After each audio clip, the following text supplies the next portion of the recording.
네, 우리 책으로 86쪽입니다. 86쪽 기도하고 시작하도록 하겠습니다.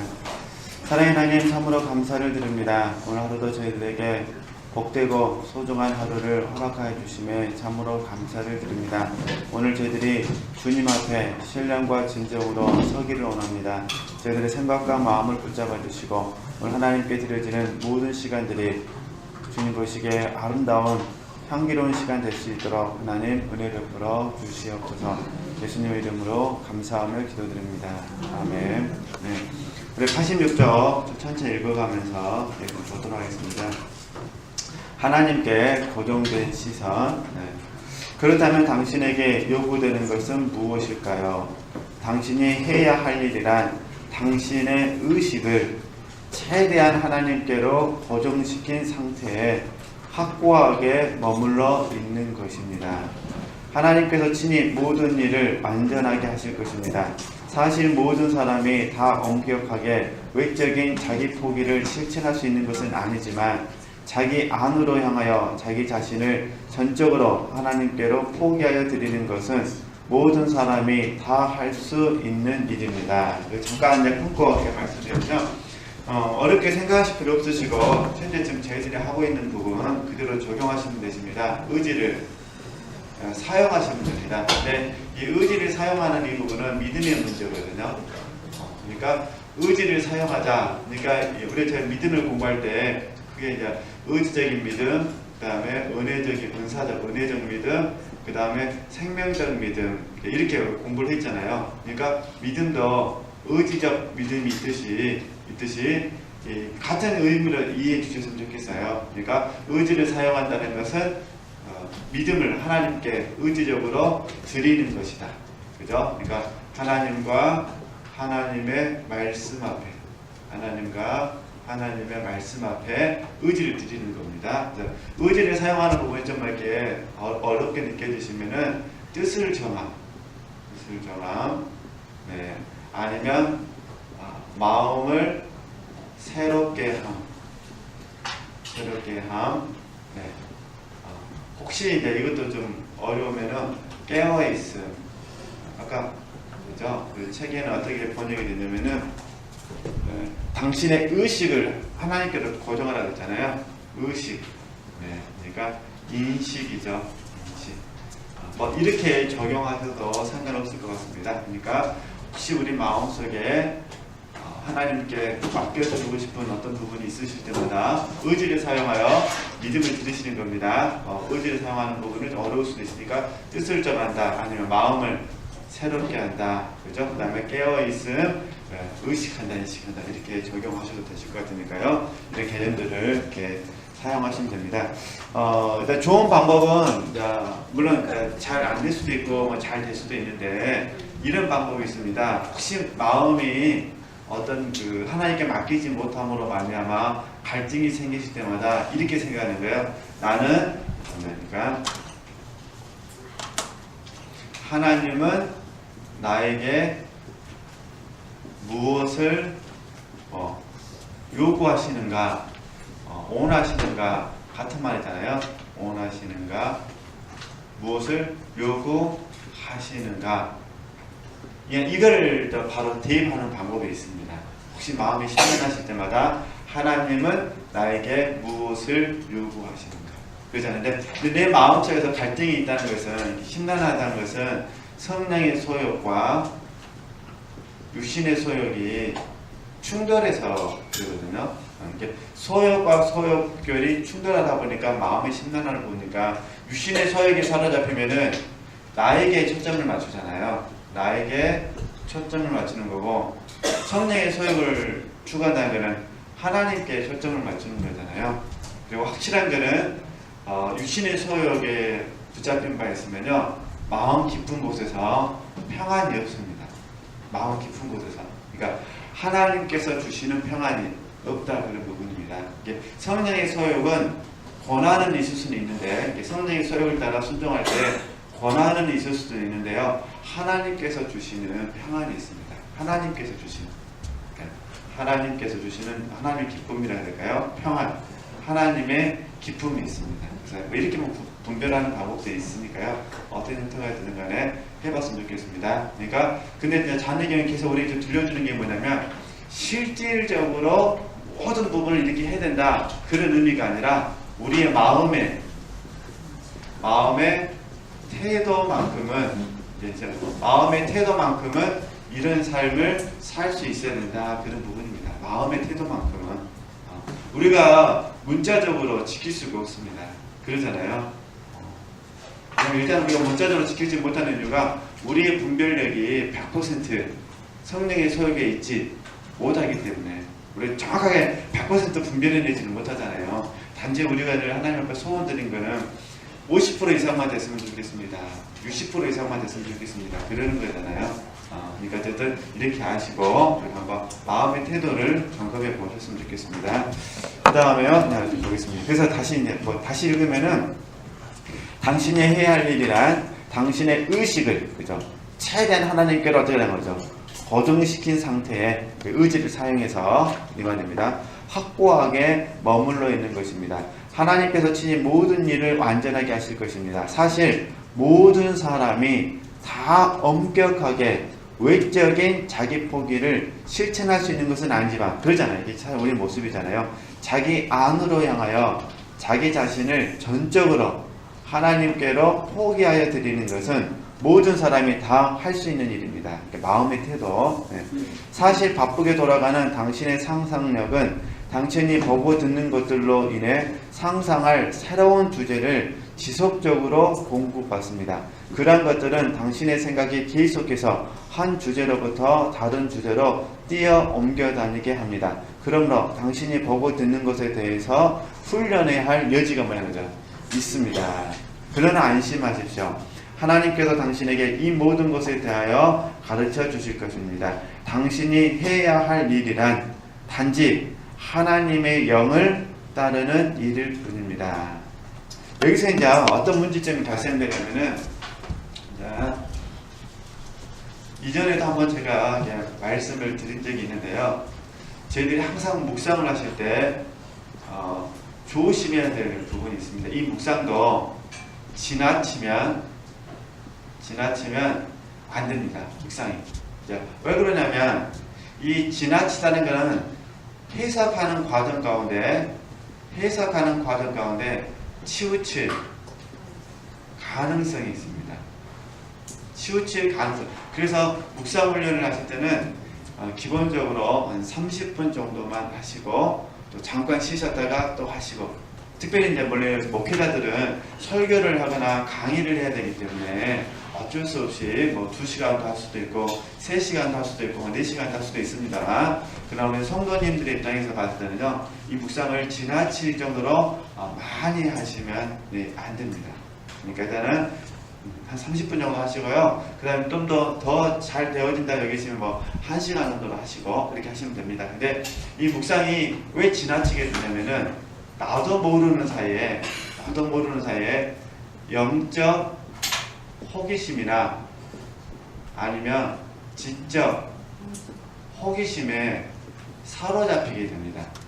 그러니까 제가 이거 구분하는 이유는 뭐냐면, 지적 호기심은 성경에 대해서 호기심을 갖는 것이고, 영적 호기심은 영적 삶에 대해서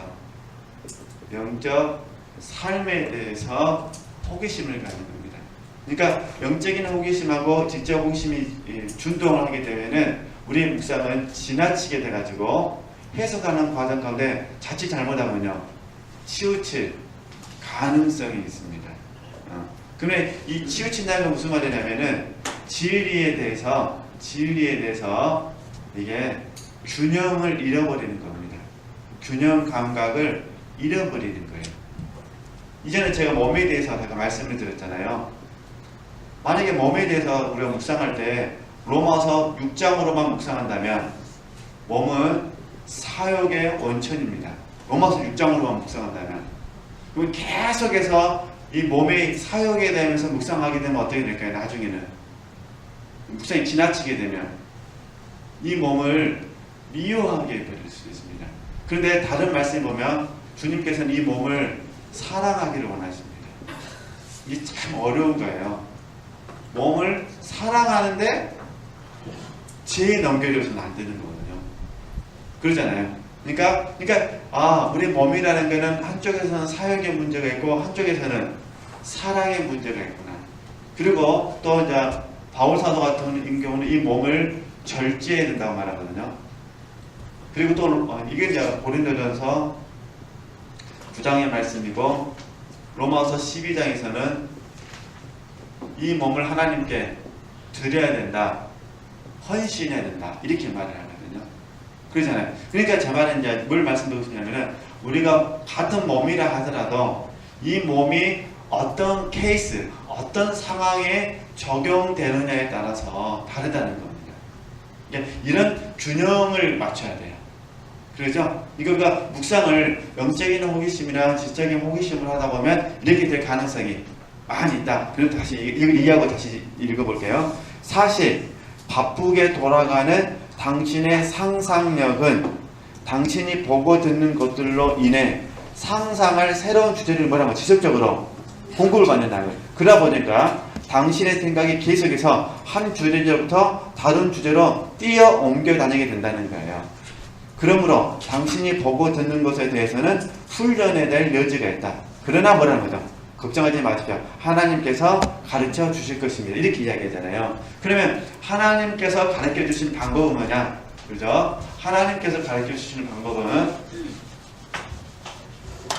영적인 호기심이나 지적인 호기심으로 묵상할 것이 아니라 하나님을 믿는 믿음 안에서 중요합니다. 믿음 안에서 하나님을 사랑하기를 소원하여 묵상하라.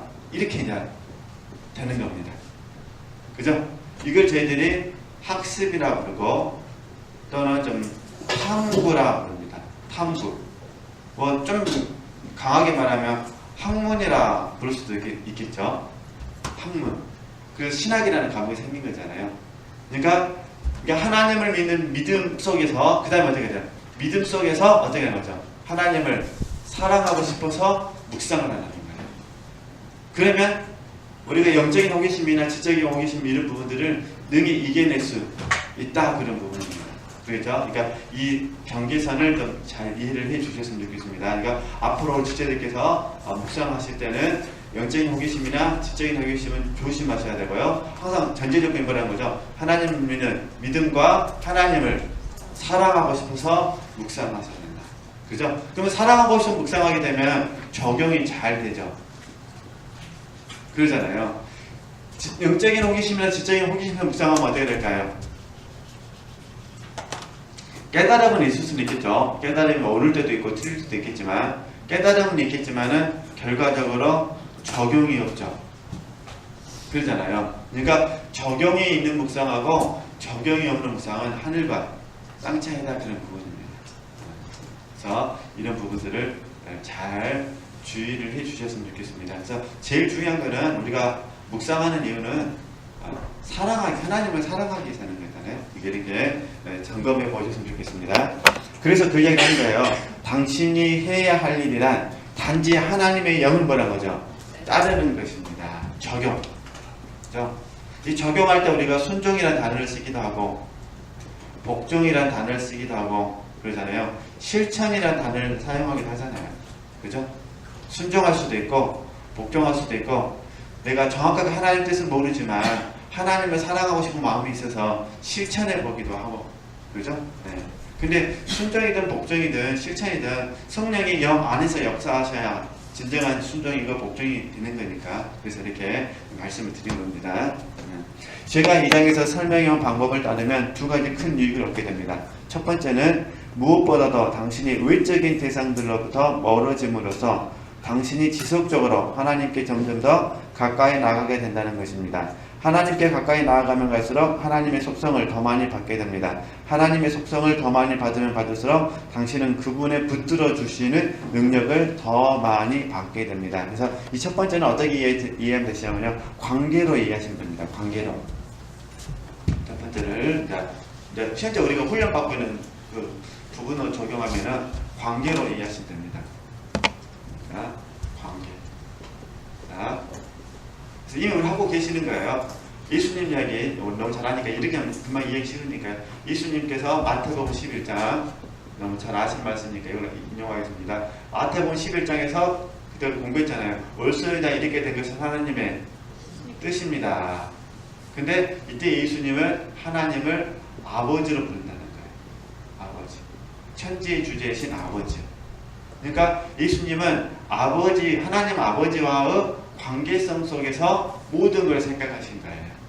그러니까 사람들이 예수님에 대해서 어떤 비난을 한다 하더라도 그 사람하고 다투는 것이 아니라 누구 문제인 거죠? 하나님 아버지의 뜻으로 봤다는 거죠. 그죠? 환경에 어려움이 있다 하더라도 환경을 탓하지 않고 예수님 어떻게 하시는 거예요? 하나님 아버지의 관계로 생각했다는 거예요. 이거 우리가 삶을 살다 보면 고난이 찾아오잖아요. 고난과 싸워서는 이길 수가 없습니다. 그러면 이 고난을 뒤로 미루고 고난을 허락하신, 물론 허락일 수도 있고 허용일 수도 있겠죠. 고난을 허락하시든 허용하시든 그 하나님과 관계를 맺는 겁니다. 그죠?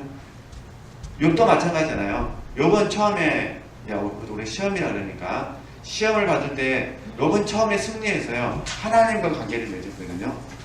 그러다가 나중에 친구들이 들어왔어요. 친구들이 들어와가지고 논쟁을 하게 된 거죠. 친구들과 논쟁하면서 욥이 하나님과의 관계를 이제 놓쳐버리게 된 거죠. 놓쳐버리니까 이제 하나님에 대해서 원망은 아니지만 시비하게 되죠. 그때 다시 하나님이 개입을 하시잖아요.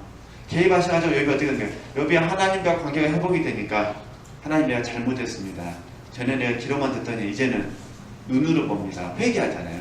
잘못했습니다. 이게 마찬가지예요. 그러니까 내 몸 밖에 있는 부분들과 내가 싸워서는 안 되고 그 부분을 안으로 들어와서 어떻게 하는 거죠? 하나님과 나의 관계로 보라는 거. 그죠? 물론 우리 훈련에서 이걸 들어가기로 부르잖아요. 이렇게. 그 다음 보겠습니다. 두 번째는 당신이 주님께로 더 가까이 나아갈수록 지혜로부터 점점 더 멀어지게 된다는 것입니다.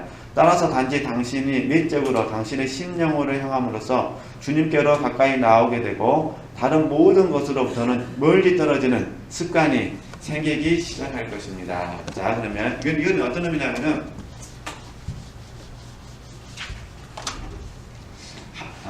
하나님께로 더 가까이 다가가잖아요.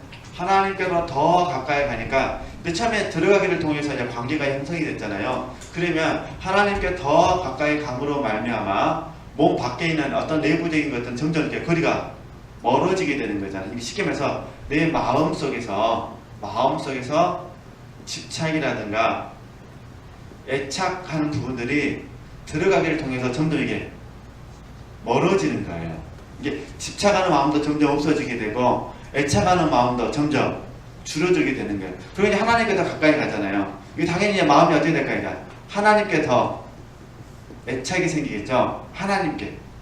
그죠? 그러니까 우리의 마음이 하나님께 더 애착이 생기고 하나님 위에 것들 점점 멀어지게 된다는 거예요. 근데 이 집착하고 애착했던 것들이 죄일 수도 있고 자아일 수도 있고 세상일 수도 있겠죠. 그러니까 죄도 멀어지게 되고 자아도 점점 멀어지게 되고 세상도 점점 멀어지게 되면서 하나님께 더 가까이 되니까 하나님을 향해서 어떻게 됐습니까? 애착하는 마음이 더 많이 생기겠죠. 그래서 이때 이 애착을 뭐라고 부르냐면 애정이라고 부르죠. 쉽게 말해서 사랑의 마음이 생긴다 그런 부분입니다. 하나님께 점점 가까이 가면 가까워요. 그죠? 그러니까 하나님께 대한 애정이 더 강해지면서 우리에게 사랑이지만은 이 마음에서 이 하나님과 관계에서 애정이 깊어질수록 내 안에 점진적으로 예수 그리스도의 형상이 우리 안에서 이루어지게 되는 거죠. 그죠? 그러니까 이제 이 부분이 멀어졌으니까 내가 아니라 누가 된 거죠? 예수 그리스도 하나님이 되시는 이 과정으로 간다는 부분입니다. 이걸 도와주는 게 포기하는 삶이다. 그 얘기를 하는 거거든요. 그렇게 이제 보시면 되시고요. 그래서 좀 좋은 표현이 있잖아요. 내적으로 당신의 심령으로 향함으로써 주님께로 가까이 나오게 되고 다른 모든 것으로부터는 멀리 떨어진 뭐가 생기나 봐요? 습관이 생기기 시작한다는 거예요. 이렇게 잘 되어지면 이제 어떤 현상이 생기냐? 우리 지체들께서는 이제 딱 이 훈련이 잘 되어지면요, 무슨 일만 있으면은 들어가기가 되고요. 이제 들어가게 나가기가 몸에 배워집니다. 그러잖아요. 좀 가정에 환란이 찾아와도 그것 때문에 힘들다 그렇게 생각하지 않고 먼저 들어가야 한다는 거예요.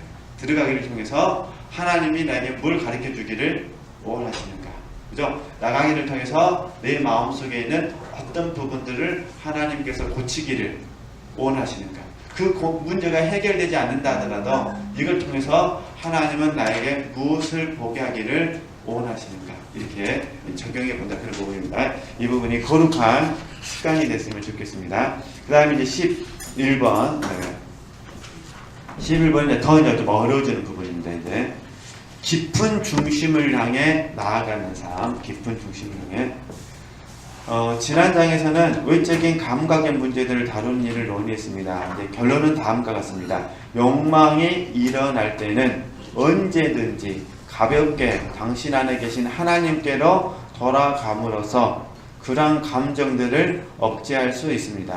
끊임없이 일어나는 당신의 감각들을 막기 위한 구애의 방법들은 그러한 감각들을 더욱 자극하기만 할 뿐입니다. 그러면 여기서 이제 우리가 잘 아는 그림으로 좀 그려서 다시 한번 설명해 드리겠습니다. 네.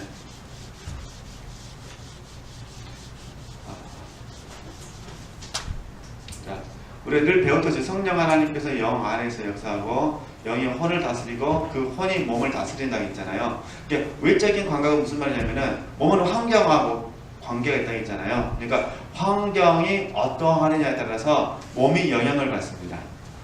그리고 몸이 영향을 받은 부분을 혼에게 바로 전달을 합니다. 이때 반응이 생기는 거거든요. 이때 대부분의 반응이 육신의 반응입니다. 왜냐면 몸이 불편해서 혼에게 전달됐기 때문에 그런 거거든요. 그러잖아요. 그러니까 몸이 환경의 영향을 받아서 어쩔 수 없이 몸이 지금 뭐든 하죠. 혼에게 전달을 한 거예요. 그러니까 이제 육신의 반응이 생기는 거죠. 그래서 이 육신의 반응이 생겼을 때 어떻게 할 거냐? 내 안으로 들어가라. 그죠? 이 몸을 통해서 이 혼의 생각과 감정과 의지가 환경과 싸우지 말고 그 말입니다. 환경과 싸우지 말고 어떻게 하는 거죠? 내 안에 계신 영으로 들어가라. 지금 이 말이에요. 지금. 그죠? 근데 영으로 들어가기 위해서는 어떻게 되냐? 생각과 마음과 의지 안에서 들어가기가 돼야 되죠. 그래서 들어가기가 잘하기 위해서 우리가 아까쯤에 의지를 사용해야 된다고 말씀드린 거거든요. 잘 알다시피 우리 몸은 금방 환경에 노출되잖아요. 그죠? 조금만 짜증나면 어떠세요? 그냥 몸에서 조금만 불편한 일이 생기면은 그냥 생각이 있어서 예민해지시잖아요. 예민해지시면 나도 모르게 입에서 그냥 예민한 말이 나와버리잖아요. 그리고 나서 우리는 또 알잖아요. 우리가 또 들어가기 실패했네. 또 내가 그래가지고 또 한번 해서는 안 될 말 해놓고 또 혼자 또 차분히 또 식탁에 앉아서 차 한잔 마시면서 들어가게 하잖아요. 들어가게 하고 있으면 어떻습니까? 웃음밖에 안 나오잖아요. 내가 왜 그랬을까? 이 원인 때문에 그러는 거예요. 몸이. 그래서 수도사들은 어떻게 했냐면 이 몸을 일정하게 관리를 한 거예요. 수도사들은 일정하게. 근데 이제 이 몸이라는 게 참 일정하게 관리되는 데서 관리되는 게 아니에요. 그래서 최대한 일정. 그래서 바울사도는 이 몸을 쳐서 복종시키는 게 절제죠, 절제. 절제하는 훈련이 그런 부분입니다. 그걸 이해하시면 됩니다. 주님을 더욱 깊이 아는 이 단계로 들어오면 중심을 하니까 당신은 마침내 제가 중심지향의 법칙이라고 부르는 한 가지 원칙을 발견하게 될 것입니다. 중심지향의 법칙이란 무엇일까요? 당신의 영혼을 깊은 내적인 곳에 지속적으로 머무르게 함에 따라 하나님께는 자석처럼 끌어당기는 속성이 있다는 사실을 발견하게 될 것입니다. 하나님께서는 마치 자석과도 같은 분이십니다. 주님께서는 당신을 점점 더 주님 자신에게로 자연스럽게 끌어당기십니다. 그 다음 당신이 발견하게 될 것은 당신이 가장 깊은 중심을 향하여 나아감에 따라 주님께서는 또한 당신으로부터 주님께 속하여 있지 않은 모든 것들을 제하여 깨끗하게 하신다는 것입니다. 지금 이게 어려운 주제인데요. 잠깐 끊고 좀 설명을 해드리도록 하겠습니다. 그럼 두 가지 원리를 한번 생각해 볼 수가 있어요. 두 가지 원리. 첫 번째는 어떤 부분이냐면은 하나님께서 주도권을 가지시는 거예요. 이런 경우가 제일 좋죠. 그러니까 성령 하나님께서 먼저 영 안에 나타나서 오셔갖고, 물론 오늘 교과서는 이 내용은 아닙니다. 교과서는 두 번째, 설명 두 번째거든요. 그러니까 성령 하나님께서 먼저 영 안에 오셔가지고 당신을 나타내시는 거죠. 우리가 이걸 계시라고 그러잖아요. 먼저 하나님이 주도권을 가져가는 거 먼저 찾아오실 때, 찾아오시는 방법 속에서는 굉장히 편하죠. 성령이 먼저 내게 말을 걸어오시니까 영 안에서. 그러면 그 영이 혼을 다스리고 그 혼이 자발적으로 어떻게 합니까? 몸을 다스리는 거니까 굉장히 쉽죠. 그러잖아요. 근데 두 번째는 어떤 부분이냐면 내 혼이 의지를 사용해서 영을 깨우는 겁니다. 그래서 오치만 이 책을 우리 읽으면 느꼈던 게 이게 능동적 부분입니다. 능동적. 하나님께서 먼저 계시하지 않으시더라도 우리가 의지를 사용해서 내 영으로 하여금 활동하도록 만들어야 된다. 이런 얘기를 하거든요. 지금 이 부분 두 번째예요. 그러니까 하나님께서 먼저 오지는 않으셨는데 내가 의지를 사용해서 아까 전 밖에서 안으로 들어온다 했잖아요. 들어와가지고 하나님을 묵상하는 거죠. 들어가기를 하는 그 묵상하고 있으면 이게 마음을 새롭게 하려고 하고 있으면 하나님께서 우리를 궁일이 얘기하시면 어떻게 하는 거죠? 변화를 시켜주시는 거예요. 이 말은 하나님께서 우리를 이끌어 가신다는 거예요. 그렇죠? 저는 그래서 이 두 번째를 이렇게 이해해 보면은 금방 이해할 수 있다 그런 부분입니다. 그렇죠? 이걸 이해 다시 책을 봅니다. 네. 그러니까 하나님 다시죠. 중심 자기 법칙은 무엇일까요? 당신의 영혼을 깊은 내적인 곳에 지속적으로 머무르게 함에 따라, 그렇죠? 마음을 새롭게 해서 영을 깨워가지고 하나님 앞에 머무르게 하는 겁니다. 그러면 하나님께서는 자석처럼 끌어당기는 속성이 있다는 사실을 발견할 것입니다. 하나님께서는 마치 자석과도 같은 분이십니다. 주님께서는 당신을 점점 더 주님 자신에게로 자연스럽게 끌어당기신다는 거예요. 그죠? 이 처음에는 마음을 새롭게 하기 위해서 하나님 앞에 들어가기를 했는데 하나님께서 갑자기 찾아오셔가지고 어떻게 하시는 거죠? 우리로 하여금 당신의 깊은 경지로 우리를 이끌어 주시는 거죠. 쉽게 말해서 처음에는 혼으로 시작했다가 이제 영이 다시 활동함으로 말미암아 영이 하나님과 소통하게 되는 거죠. 그러니까 마음으로 했다가 영으로 들어갔다가 하나님과 만나게 되는 거죠. 여기서 계시를 받게 되는 거잖아요. 왜냐면 마음을 새롭게 했고 이거 이제 혼이 한 겁니다. 하나님이 변화를 주셨어요. 그 변화 준 결과 어떻게 되느냐? 하나님의 선하심, 하나님의 기뻐하심, 하나님의 온전하신 뜻을 내가 깨닫게 되는 거니까요. 그죠? 이렇게 이해하시면은 이 본문을 이해하는데 어려움은 없으실 것 같아요. 그래서 저는 느낀 게 뭐냐면은, 우리가 신앙생활 할 때 1번하고 2번을 같이 해야 된다는구나. 이거 알았어요. 저는 이 원리를 영성훈련 받을 때부터 알았는데 표현할지는 몰랐어요. 그러다가 이제 계속 이제 영성 포럼 하면서 믿음의 선진들의 그 작품을 읽고 또 발표도 해야 되니까 가끔씩 애우기도 하잖아요. 어떤 부분은 제 마음판에 새겨지기도 하고 그러면서 이런 부분들이 이제 정리가 됐습니다. 이때 기도도 똑같더라고요. 기도도. 이 상태에서 기도를 한번 봐보세요. 이 상태에서 이렇게 기도할 때 우리가 기도의 순서를 배우셨잖아요. 하나님께서 뜻을 정하시고 그 뜻을 우리 마음속에 소원을 넣어주시고 우리는 그 소원에 대해서 동의하고 동행해서 기도하면 하나님 실제로 이루신다 했잖아요. 이게 1번이죠. 그럼 하나님께서 소원을 안 넣어주실 때 나는 기도 안 할 거냐? 그럼 안 되잖아요. 왜냐면 기도에 항상 힘쓰라겠거든요. 그러면 기도에 항상 힘쓰기 위해서는 어떻게 될까요? 내가 의지를 들여서 기도의 자리에 있어야죠. 그러잖아요. 기도의 자리에 앉아서 의지를 사용해서 기도하면 바로 1분 만에 하나님께서 나로 하여금 기도의 자리로 확 이끌어가 버리시는 거죠. 그래서 이제 깊은 기도를 하게 되면은 기도의 오밍업이 줄어들게 되는 겁니다. 그래서 이전에 우리 강사분들이 가끔씩 그런 얘기 했잖아요. 1시간 동안 기도했는데 알고 보니 실제 기도는 10분밖에 안 되고 그 나머지 50분은 뭐였냐? 오밍업을 한 거예요. 이게 무슨 오밍업이냐? 내 마음을 진정시키는 오밍업을 한 거예요. 왜냐면은 마음이 담겨지지 않는 기도는 중언부언 기도가 되는 거잖아요. 50분 동안 몸부림쳐가지고 이제 내 마음을 어떻게 하는 거죠? 진정을 시킨 거예요. 그리고 나서 이제 10분 기도하고 나서 기도 시간 돼가지고 이제 기도 분량 차가지고 나와버리죠. 실질적으로 나올 때는 찜찜하죠. 왜냐면은 기도했다는 것에 대한 자부심은 있는데 감동이 없으니까 좀 더 해야 될 것 같기도 한데 어쨌든 약속된 게 있으니까 이렇게 된다 그런 부분입니다. 그래서 제가 강단에서 기도에 이도할 때도 5분을 기도하든 10분을 기도하든 시간이 중요한 것이 아니라 바로 영을 깨워서 이 하나님의 흐름 안에 들어갈 수 있도록 기도를 인도하는 것이 중요하다. 그런 부분들을 저희가 깨닫게 된 거예요. 이게 어떤 형태도 마찬가지입니다. 그러니까 우리 지체들께서 1번처럼 기도하셔도 되고 아니면요 2번처럼 기도하셔도 됩니다. 그러나 제일 중요한 거는 1번이든 2번이든 결과적으로는 내 마음에 남는 거 뭐냐? 하나님의 뜻만 남아야 됩니다. 그리고 그 하나님의 뜻에 대해서 순종을 하시든 그 하나님의 뜻에 대해서 복종을 하시든 둘 중에 하나를 하게 되는 겁니다. 안 순종하시면 안 됩니다. 예, 순종을 하시든 뭐 하시든요.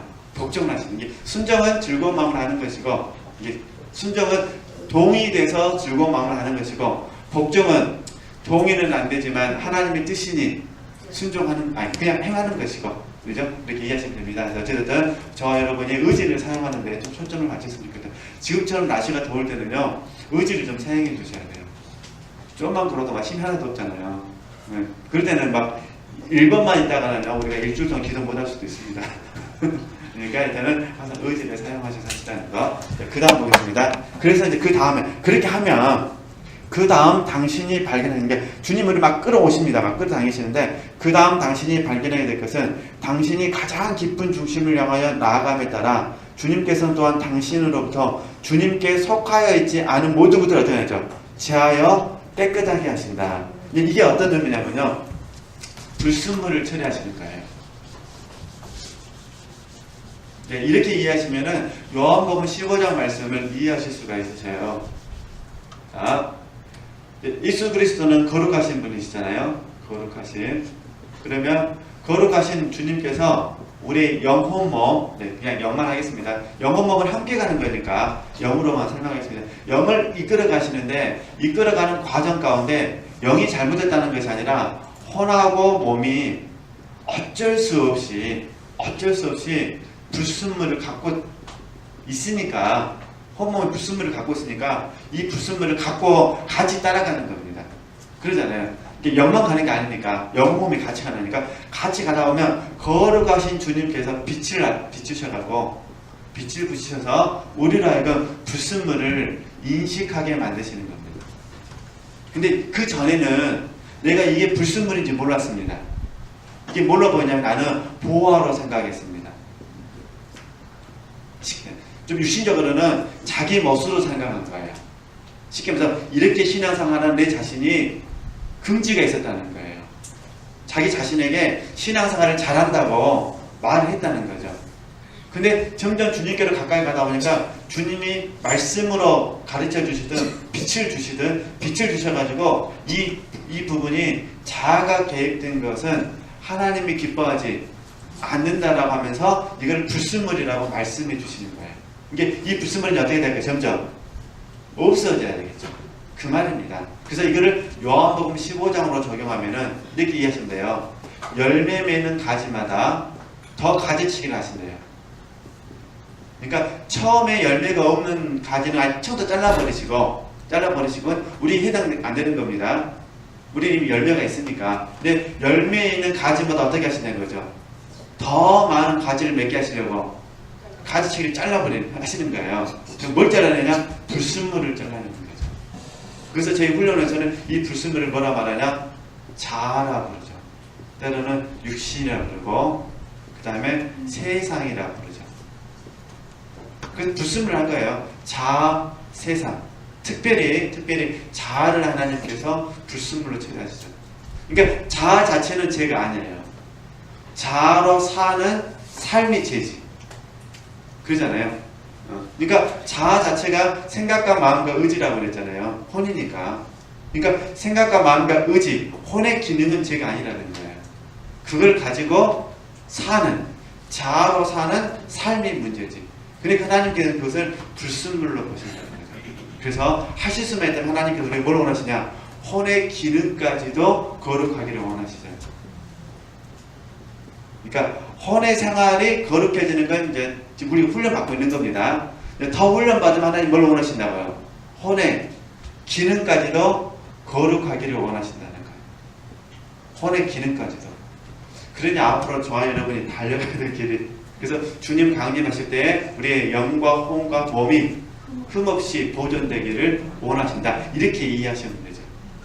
혼의 기능까지도 하나님은 거룩하기를 원하신다.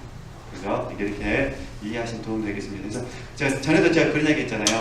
혼의 기능 가운데 미워하는 마음이 있는 건 어쩔 수가 없지만 미워하지 않아야 된다. 미워하지 않는 것은 혼의 생활입니다. 근데 하나님은 나중에 뭘 원하시냐? 미워하는 마음도 하나님은요, 점점 저희를 갖지 않기를 원하십니다. 딱 미워하는 마음 들어오면은 1초만 어떻게 바뀌셔야 되냐? 사랑하는 마음으로 확 바뀌어버려요. 1초 만에 영으로. 영이 혼을 다스리는, 그죠? 그러니까 영이 혼을 다스릴 때 혼이 자발적으로 버려버려야죠. 그죠? 이렇게 되면 제일 좋죠. 근데 하나님께서 버리게 하시면 어떻게 될까요? 그럼 그게 이제 연단이 되는 거죠. 그 연단. 그러니까 우리가 할 수만 있으면 연단 받아서 버리는 것보다는 그냥 알아서 버리는 게 도움이 되겠죠. 알아서. 네, 일단 하여튼 그 의미를 아시겠죠? 당신으로부터 주님께 속하여 있지 않은 모든 것들을 제하여 깨끗하게 하신다는 것입니다. 이 같은 예는 자연에서도 찾아볼 수 있습니다. 태양을 관찰해 보십시오. 태양의 물이 증발하기 시작합니다. 그 다음에는 수증기가 태양을 향하여 올라가기 시작합니다. 수증기가 지구를 떠날 때는 불순물로 가득 차 있습니다. 그러나 그 수증기는 위로 올라가면서 점점 더 정화되고 순수해집니다. 수증기가 한 일은 무엇입니까? 수증기는 아무것도 하지 않았습니다. 단지 수동적인 상태로 있었을 뿐입니다. 수증기가 위로 올라가면서 정화작용이 일어났던 것입니다. 당신의 영혼과 수증기 사이에는 다른 점이 하나 있습니다. 수증기는 단지 수동적일 뿐이지만 주님께서는 친히 당신을 주님 자신에게로 이끄실 때에는 당신이, 이게 중요합니다, 자발적으로 뭐라고 하죠? 주님께 협조할 수 있는 특권을 가지고 있다는 것입니다. 그래서 이거를 우리 그 영성적 영어로 바꿀 때 이게 수동적 상태입니다. 그러니까 우리가 오치마니 책을 공부할 때 수동성은 자발적 협조가 없습니다. 기계적 협조고, 기계적으로 하는 거고, 협조가 아니라 기계적으로 따르는 거고, 잔느경이 말하는 수동적인 상태는 뭐냐면 자발적으로 주님께 뭐 하는 거죠? 협조한다는 거. 이게 수동적인 상태라는 거. 그렇게 이해하시면 되겠습니다. 그래서 쉽게 말해서 이렇게 이해하시면 돼요. 다윗이 광야에 있을 때 이렇게 고백하잖아요. 하나님께서 나를 붙들어 주셨습니다. 그러거든요. 보세요. 하나님께서 나를 붙드셨습니다. 그러니까 하나님께서 나를 붙들어 주셨습니다. 그래서 내가 평안하게 됐습니다. 이 이야기를 하는 거예요. 그러면 이제 수동적 상태는 뭐냐면 하나님께서 붙들어 주셨음에 대해서 감사하고 기뻐하고, 그죠? 찬양하는 겁니다. 이게 협조입니다. 협조. 그죠? 감사하고 기뻐하고 찬양하고. 이거 혼의 기능이잖아요. 혼의 기능 속에서 감사하고 기뻐하고 찬양. 이게 하나님 붙들어 주심을 아는 건 영이잖아요. 영이 알았다는 거예요. 아, 비록 내가 내 아들 압살롬에 의해서 반역을 받아 내가 광야로 도망은 갔지만 하나님이 지금 나를 먹어 계시거나 붙들어 주시거나라고, 뭐 직관이겠죠. 다윗이 직관을 통해서 하나님의 붙들어 주심을 인식했다는 거예요. 근데 그 마음을 가지고 내 마음이 어떻게 된 거죠? 하나님께 협조한 거예요. 감사합니다. 기뻐합니다. 찬양하겠습니다. 내가 평안히 거하겠습니다. 그죠? 이게 의지를 사용하는 거거든요. 이럴 때 이거를 수동적 상태라고 부른다는 거. 잔느경이 표현하는, 그러니까 그 차이점을 좀 이해해 주셔야 됩니다. 근데 오치마니가 경계했던 건 어떤 부분이냐면, 수동성이라는 건 어떤 부분이냐면은, 수동성이라는 거는 의지를 사용하지 않는 겁니다. 의지를 사용하지 않는 것. 생각과 마음을 사용하지 않는 것. 그래서 로봇이 되거나 기계적으로 아니면 맹목적으로 따르는 것. 이거를 수동성이라고 표현합니다. 그래서 이 차이점만 좀 이해하시면 되실 것 같아요. 단지 이제 영에 속한 사람 3번에서 번역할 때 수동성이라 번역했다가 같은 말로 수동적 상태라고 번역을 하다 보니까 이 수동적 상태가 지금 잔느경이 말하는 수동적 상태라는 개념이 나오다 보니까 혼란을 빚을 수 있는데 그 차이점만 좀 이해하시면 되실 것 같습니다. 실질적으로는 잔느경이 말하고 싶은 수동적 상태는 다시 한번 보겠습니다. 네. 당신의 영혼과 수증기 사이에는 다른 점이 하나 있습니다. 수증기는 단지 수동적일 뿐이지만 주님께서 친히 당신을 주님 자신에게로 이끄실 때에는 이게 주님이 이끄신다 그랬잖아요. 그래서 수동성이라 부르는 거예요. 주님이 이끄시고 나는 따라갑니다. 나는 주님께 반항하지 않습니다. 이런 의미에서 수동적인 상태라는 거예요. 그렇죠? 이게 주님 자신에게로 어때야 돼? 이끄실 때에 주님이 나를 이끄시는 거예요. 난 따라가는 거예요. 이걸 표현할 때 수동적 상태다 표현한다 그런 부분입니다. 당신이 자발적으로 주님께 협조할 수 있는 특권을 가지고 있는 것입니다. 이게 이왕 따라갈 때 어떻게 따라가는 거죠? 자발적으로 따라가라 그런 부분입니다. 일단 당신의 영혼이 당신 안에 계시는 하나님께로 향하면 당신은 계속해서 안으로 향해 있는 것이 쉽다는 사실을 발견하게 됩니다. 당신이 안으로 향해 있기를 계속해서 오래 하면 할수록 당신은 하나님께 더욱더 가까이 나아가게 되며 또한 주님께 더 굳게 말하는 거죠. 붙어 있게 됩니다. 네. 물론 하나님께 더 가까이 이끌림으로 받으면 받을수록 당신의 자연적인 바깥사람, 즉 자연인의 활동으로부터 점점 더 멀어지게 되는 건 아시죠? 네, 불순물이 없어지니까. 그러면 자연인은 당신이 내적으로 하나님께로 이끌림을 받는 것에 대해서 대단히 뭐라는 거죠? 반대할 것입니다. 다 경험해 보셔서 아시잖아요. 그죠? 그럼에도 불구하고 결국에는 당신이 안으로 향해 있는 것이 기정사실이 되는 순간이 올 것입니다. 그 순간부터는 주님 앞에서 사는 것이 자연스러워질 것입니다. 과거에는 당신의 존재의 표면적인 수준에서 사는 것이 자연스러운 일이었지만 이제는 주님께서 거하시는 곳인 당신 존재의 중심에서 사는 것이 습관이 될 것입니다. 당신은 하늘로 올라가는 수증기와 같다는 사실을 상기시켜 주고 싶습니다. 당신 스스로 노력함으로써 이 같은 일들이 일어날 수 있다고 생각해서는 안 됩니다. 당신이 할 수 있는 유일한 일, 즉 당신이 시도해야 할 유일한 일이란 당신 자신의 의식의 방향을 외적인 대상들로부터 당신 안의 심령으로 뭐라는 거죠? 돌이키는 것입니다. 이게 마음을 뭐라는 거죠? 새롭게 하는 거예요. 다른 거 생각하지 마세요. 이 세대를 본받지 말고 이 세대는 바깥 사람. 그죠? 이게 우리 육체는 이 세대를 본받고 있으니까 이 세대를 본받지 말고 우리가 하시는 뭐라 그래요? 마음을 새롭게 하고 나머지는 하나님의 영역이다 그 말입니다. 당신이 해야 할 일이란 지극히 작을 뿐이지만 그 한 가지가 바로 당신이 할 수 있는 일일 것입니다. 그만큼은 하나님의 은혜에 뭐라는 거죠? 협력할 수 있는 것입니다. 다시 이제 결론입니다. 의지를 사용할 수 있다. 그죠? 마음을 새롭게 할 수 있다. 나머지는 하나님의 영역이다 라고 생각하시고 힘들 때마다 꼭 이 세대를 본받지 말고 마음을 새롭게 하는 일에 힘을 써 주셨으면 좋겠습니다. 오늘 여기까지만 이렇게 해야 될 것 같습니다. 네. 하나님께 영광 돌리겠습니다.